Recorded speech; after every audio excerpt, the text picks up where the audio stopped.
যে তারা দুটো চোখে দেখুক যে আমরা কীরকম অন্যায়টা করেছি, তাকে কতটা কষ্ট দিয়েছি, সেই কষ্টের চেয়েও বেশি কষ্ট তাদের পাওয়া উচিত।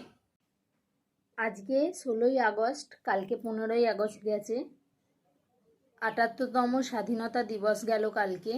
আজ থেকে প্রায় 78 বছর আগে গোটা ভারতবাসী যখন নিজের স্বাধীনতার জন্য লড়ছিল, ঠিক সেম 78 বছর পরেও আজকে সেরকমই লড়তে হচ্ছে একটা মেয়ের বিচারের জন্য। একটা মেয়ের বিচারের জন্য তাকে গোটা ভারতবাসীকে লড়তে হচ্ছে। কেন? 78 বছর দেশ স্বাধীন হওয়ার পরেও কি মেয়েরা এখন স্বাধীন না?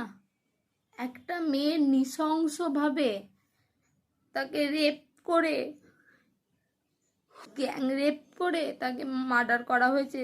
সে আবার একজন ডক্টর।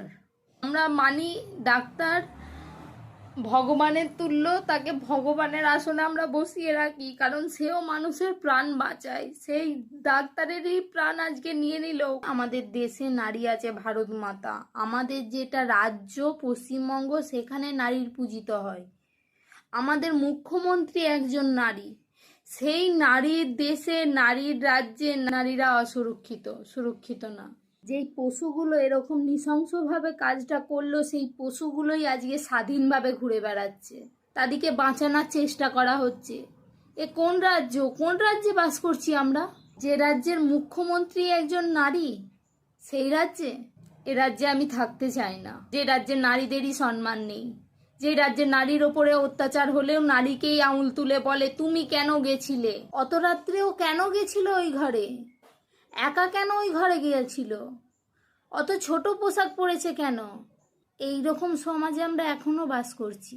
আজ আমার নিজের ভয় লাগছে যে আমার মেয়েটাকে আমি কিভাবে মানুষ করব, তার স্বপ্ন পূরণ করব কিভাবে। সে যদি একটা ডাক্তার হতে চায় বা ইঞ্জিনিয়ার হতে চায়, তাকে তো আর ঘরে বসিয়ে পড়ানো সম্ভব হবে না।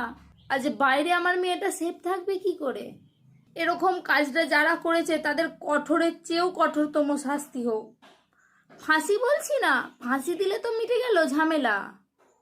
ফাঁসির চেয়েও খারাপ কিছু, এতটাই খারাপ যে তারা দুটো চোখে দেখুক যে আমরা কীরকম অন্যায়টা করেছি, তাকে কতটা কষ্ট দিয়েছি, সেই কষ্টের চেয়েও বেশি কষ্ট তাদের পাওয়া উচিত।